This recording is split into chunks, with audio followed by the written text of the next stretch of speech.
নমস্কাৰ। সকলো জল্পনা কল্পনাৰ অন্তত অসমত আকৌ বিপুল জনসমৰ্থন লৈ বিজেপি ক্ষমতালৈ আহিল।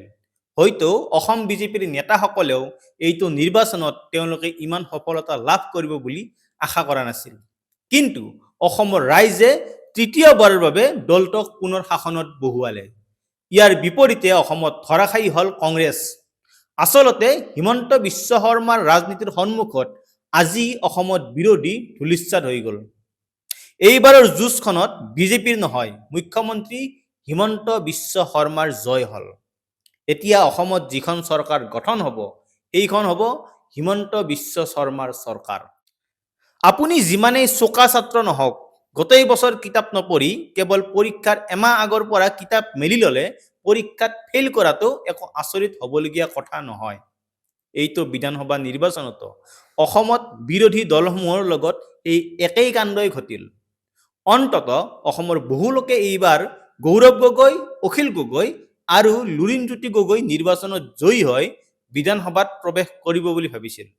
পিছে অখিল গগৈৰ বাদে বাকী দুজন অভাৱনীয়ভাৱে পৰাজিত হ'ল। নিৰ্বাচনৰ পিছত বিৰোধী শিবিৰ কি কাৰণত তছনছ হৈ গ'ল তাক লৈ বহুত বিশ্লেষণ ওলাব। ধুনীয়া ধুনীয়া সাহিত্য লগাই বিৰোধীৰ নেতাসকলে কথাবোৰ ব্যাখ্যা কৰিব। এইটো সঁচা, সমষ্টিৰ ডিলিমিটেশ্যন আৰু হিতাধিকাৰী আঁচনিৰ বাবে এইবাৰ বিজেপিয়ে এই চমকপ্ৰদ সাফল্য লাভ কৰিলে। পিছে 2026 চনৰ নিৰ্বাচন জিকাৰ খেলখন হিমন্ত বিশ্ব শৰ্মাই নিৰ্বাচনৰ এমাহ আগত আৰম্ভ কৰা নাছিল। সেই কুচকাৱাজ চলিছিল যোৱা 5 বছৰ ধৰি। ইয়াৰ বিপৰীতে বিৰোধী পক্ষই কি কৰিলে সেয়া আমি সকলোৱেই দেখিলোঁ। যদি হিতাধিকাৰী আঁচনিৰে বিজেপি আৰু অগপয় ভোটাৰক আকৰ্ষিত কৰিছিল, তেনেহলে তাৰ বেহু ভেদ কৰা ৰণকৌশল বিৰোধীয়ে কিয় প্ৰয়োগ কৰিব নোৱাৰিলে? আচলতে গুৱাহাটীৰ হোটেল ৰিজৰ্টত মিটিং কৰি অসমৰ সৰ্বসাধাৰণ ৰাইজৰ আৰ্থিক, সামাজিক আৰু মানসিক অৱস্থাত উমান নোপোৱা বুদ্ধিজীৱীৰ লগত মিলি ৰণকৌশল তৈয়াৰ কৰি থাকিলে এনেকুৱাই হ'ব। এনেকৈ ৰাজনীতি কৰি থাকিলে মানসিক প্ৰশান্তিয়ে লাভ কৰিব পাৰি, কিন্তু নিৰ্বাচনত ভোট গটাব নোৱাৰি। 2021 চনৰ পিছত এইবাৰ সেই একেই কথা পুনৰবাৰ সত্যত প্ৰমাণিত হ'ল। এই নিৰ্বাচনে আকৌ এবাৰ প্ৰমাণ কৰিলে আচলতে ছচিয়েল মিডিয়া, টিভি, বাতৰি কাকত আদিত চলি থকা কথাবোৰ অসমৰ খাতি খোৱা সৰ্বসাধাৰণ ৰাইজৰ আশা আকাংক্ষাক প্ৰতিনিধিত্ব নকৰে। যদি অৰুণোদয় আঁচনিয়ে এইবাৰ নিৰ্ণায়ক ভূমিকা ল'লে, তেন্তে তাৰ বিপৰীতে বিৰোধীয়ে গেম প্লেন বনাব নোৱাৰিলে কিয়? নিৰ্বাচনৰ দুদিন আগত কংগ্ৰেছৰ পৰা গৈ বিজেপিত জইন কৰা ভূপেন বৰা আৰু প্ৰদ্যুৎ বৰদলৈয়ে এই নিৰ্বাচনত জয়ী হোৱাই প্ৰমাণ কৰিলে যে আচলতে কংগ্ৰেছ দলটোৰ এই নিৰ্বাচনৰ বাবে প্ৰিপেৰেশ্যন আছিল শূন্য। মিডিয়াত দেখাবলৈ সদায় সদায় প্ৰেছ মিট বা বিভিন্ন অনুষ্ঠান চলি থাকিব পাৰে, কিন্তু গ্ৰাউণ্ডত কংগ্ৰেছে বিশেষ একো কামেই কৰা নাছিল। গৌৰৱ গগৈৰ পৰাজয়ে এতিয়া তাকেই প্ৰমাণ কৰিলে।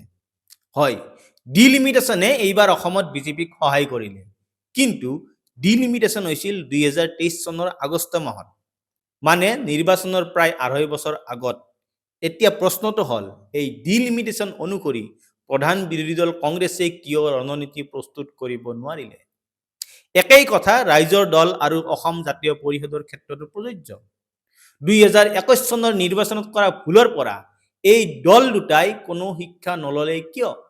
আচলতে এইবাৰ সমগ্ৰ নিৰ্বাচনটো হিমন্ত বিশ্ব শৰ্মা কেন্দ্ৰিক হৈ থাকিল। এফালে হিমন্ত বিশ্ব শৰ্মাই ইলেকশ্যনৰ কথা সন্মুখত ৰাখি সকলো কাম কৰি গ'ল, আৰু তাৰ বিপৰীতে গ্ৰাউণ্ডত কাউণ্টাৰ নেৰেটিভ তৈয়াৰ কৰাৰ সলনি বিৰোধী দলবোৰে হিমন্ত বিশ্ব শৰ্মাৰ বিৰোধিতা কৰি থাকিল। অসমৰ বাস্তৱ ছবিখন আচলতে কি? অসমৰ দৰিদ্ৰ ৰাইজক দুবেলা দুমুঠি ভাতৰ নিশ্চয়তা লাগে, আৰু মধ্যবিত্তক বজাৰ অৰ্থনীতিৰ লগত তাল মিলাই চলিবৰ বাবে হাতত ধন লাগে। চৰকাৰে দি থকা হিতাধিকাৰী আঁচনিৰ টকাবোৰ ক'ৰ পৰা আহিছে সেইটো চিন্তা কৰিবৰ বাবে কাৰো ইমান সময় নাই।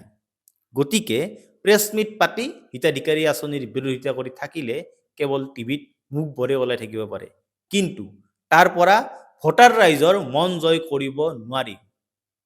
এই নিৰ্বাচনে তাকেই প্ৰমাণ কৰিলে। এতিয়া অনাগত দিনত গৌৰৱ গগৈৰ অসমৰ ৰাজনীতিত স্থিতি কি হয় সেয়া অতি লক্ষণীয় হ'ব। ভাঙি পৰা কংগ্ৰেছ দলটো তেওঁ নতুনকৈ গঢ়ি তুলিব পাৰিবনে, নে কংগ্ৰেছৰ ভিতৰৰ ৰাজনীতিয়ে তেওঁক উটুৱাই লৈ যাব। তাৰ বিপৰীতে অখিল গগৈ আৰু লুৰিণজ্যোতি গগৈয়ে ভুলৰ পৰা কি শিকে সেয়া চাবলৈও অসমৰ ৰাইজে আগ্ৰহেৰে বাট চাই ৰৈছে। ধন্যবাদ।